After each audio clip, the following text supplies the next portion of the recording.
that's the last time I've just opened my advent calendar as a 23-year-old. Had the last shower of being a 23-year-old, and now it's time to go and sort out this trim and get myself ready for work. One last time as a 23-year-old. Well, it's not a nice one, but it's something. And technically, that's my first, or last, that's my last sunrise as a 23-year-old, if you can call that a sunrise. Well, it's the last time I'm getting up in the morning and going to work as a 23-year-old. That's crazy. It's mad. I'm a bit nervous. I'm a bit scared. I'm a bit excited. It's okay to feel a range of emotions when it's nearly your birthday. People don't like the fact that they're getting older. Some people love the fact that they're getting older. I mean, it's a weird thing to celebrate because, like, obviously people are scared about getting a bit older. That obviously causes a little bit of stress and anxiety for people. But then also you've got to look at it from the other perspective. It's an absolute privilege to get another year older because it's not something that many people actually get to experience. It's quite sad, but there's a beautiful bit of sweetness to it that I'm trying to enjoy. Being 23, going into being 24, next year being a quarter of a century old. That's kind of freaky, but yeah. It's a mixed bag of emotions. I'm a little bit scared, I'm a little bit nervous, but I'm also a lot excited. I mean, listen, 2023 has been a wild ride. It's been filled with some highs and some lows. It's been an emotional roller coaster. But I feel like coming to the conclusion of 2023, me and Helen have got our mission in mind and we're on the right track. And we've been doing a hell of a lot of hard work. She's been doing great. I've been doing great. We've been getting our heads down and getting stuck in with where we want to go and where we want to be in a few years' time. So we're looking towards the future, whilst also being grateful of all the things we've done in the past. So yeah, I'm going to get my drink, I'm going to get in my bag, I'm going to get in that car, and I'm going to roll to work one last time at 23. Let's go. What is going on, ladies and gentlemen? I am sat in my car doing a car vlog for the very last time before I turn 24. I've been 23 all of this year. It's been a wild year. Just to recap in a few short, quick words from a dimly lit car while I'm waiting for Helen to finish work so we can go and get some tea. Because I'm starving. I can't wait. I'm so excited. Basically, just to wrap up 2023 in a very small abridged version. We started the year down in Nottingham for Helen's birthday. We drove a hell of a lot to a hell of a lot of different places. We went from we did Nottingham, we did London, we did, Brighton was down there, and then Kent, and we did all of the Surrey Hills, and we did all sorts of places. We went to the massive castle down there, which was near Windsor, and all kinds of the Windsor Gardens. We went all around there. We went down to a beach, which was kind of towards more South End. We did lots of down south stuff. Then we went all the way really far up north and we covered lots of the Lake District, places like Kendal, Windermere, just to name a few.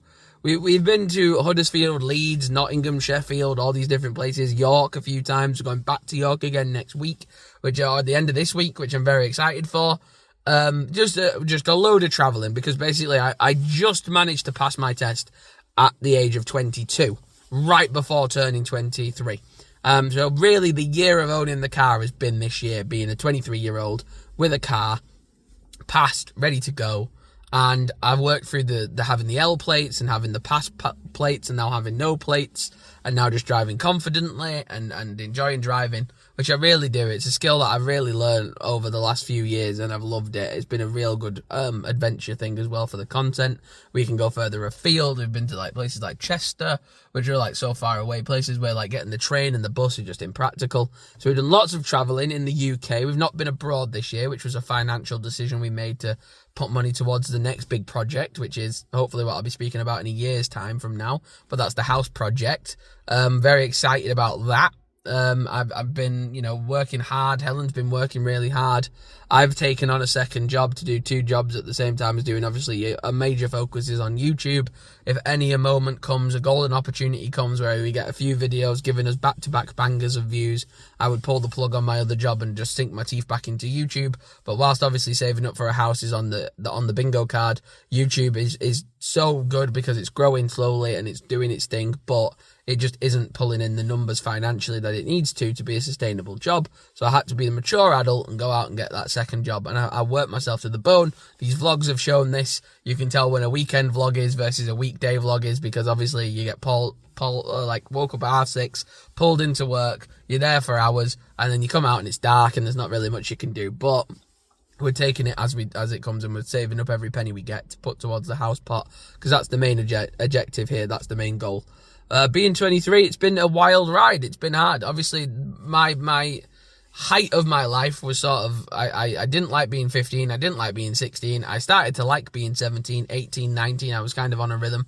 Then 19 to 20 to 21 to 22 was a great chunk of time. Like from my 19th birthday, probably to my 23rd birthday, or maybe 22nd birthday, was a pretty decent run. It was a pretty decent run, and we had a great time.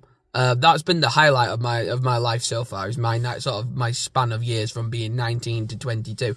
23 and 22, to be fair, has been difficult. It has been 2 difficult years. We've been out of uni. We went from living together and enjoying our time together and really loving life to now being forced apart. Helen lives a few towns away from my current town where I live, and we work obviously these long jobs, and we work these long hours, and obviously it's unsociable hours, so we don't see each other in the week as often as we'd like to.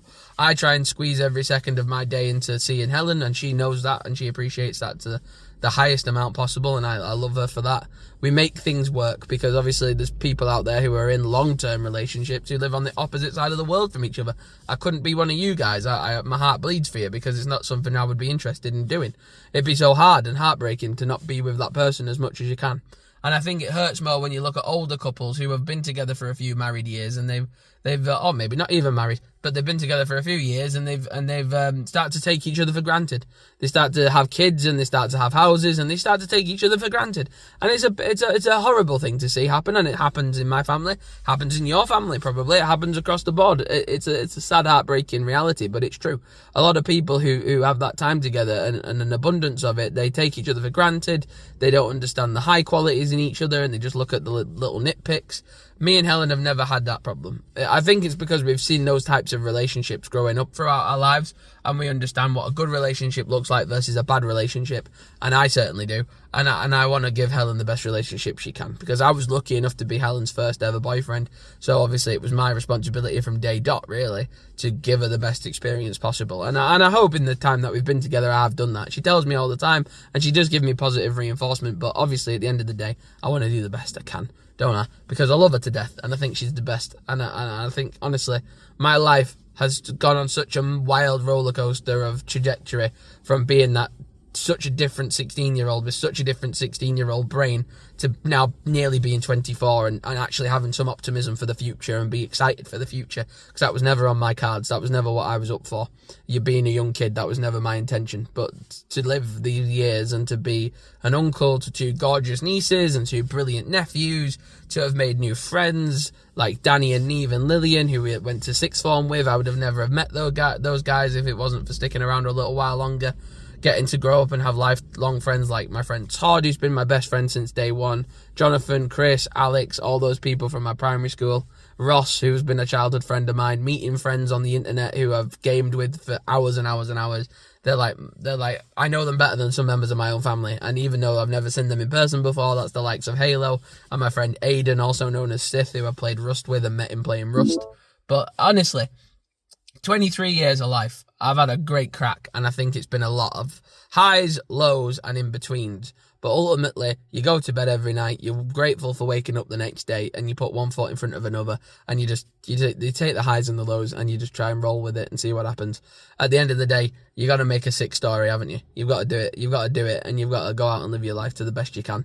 And if it means hard work and tough times, then you'll get good rewards and good results along the way. Just try and learn to enjoy yourself. Try not to take things too seriously sometimes. Don't beat myself up. Me and Helen are both the worst people at that. We beat ourselves up so badly. We have such high standards for ourselves. At the same time as being so nice to each other, we have really high standards of ourselves, and I think that's a real problem that we both suffer with, because we seek perfection all the time, and it's not always realistic. And I think it's harder to take a step back and appreciate what you have done versus what you need to do better. I think it's so much easier to judge yourself than it is to reward yourself and praise yourself. So I think that's something I want to look into doing more so in 2024. But yeah, sorry, 2025. Oh my God. But yeah, I'm very excited to turn 24. I was scared and nervous all morning, but now we're getting settled into the evening and it's birthday eve. I am actually getting quite excited. A bit nervous, but quite excited at the same time. And a bit giddy because it's like, you know, birthdays are special. And people are like, oh, I only celebrate the important ones. Every birthday is important. You can't take a birthday for granted. You can't be one of these people who sits there and goes, well, no, I turned 60, I'll do that. No. Or like, you shouldn't freak out about birthdays. You shouldn't plan for special big number birthdays or round number birthdays. It doesn't matter. Celebrate every birthday the best way you can, in however capacity that is.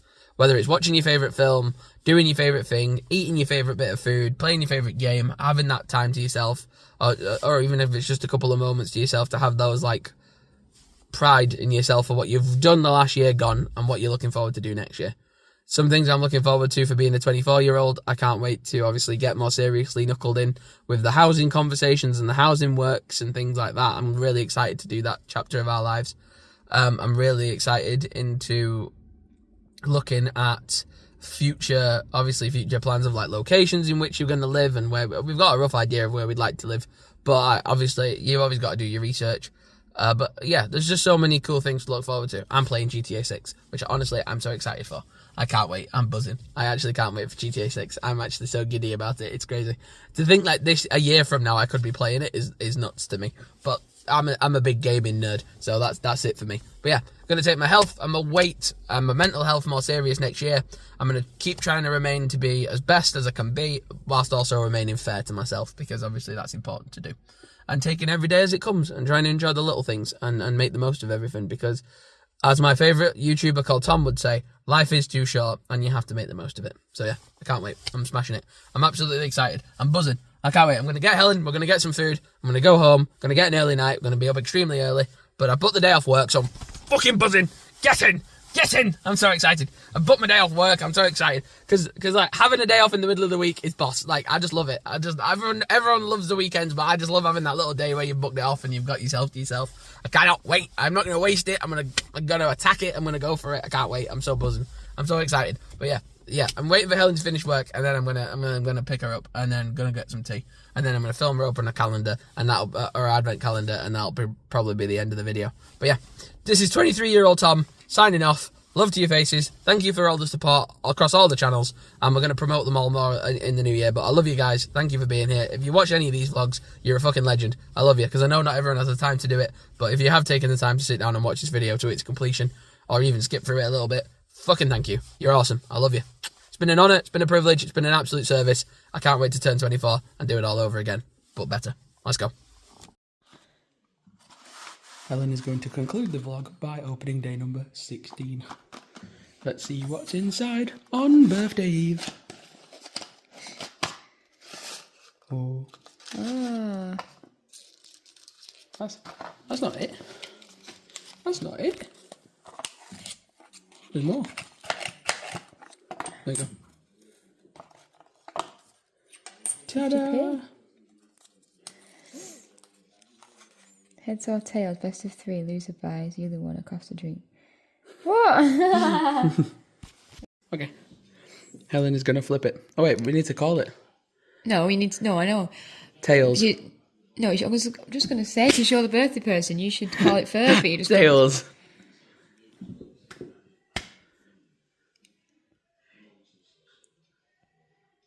Oh, she's so jammy. She's so jammy. I will have... Okay. Roll the next clip.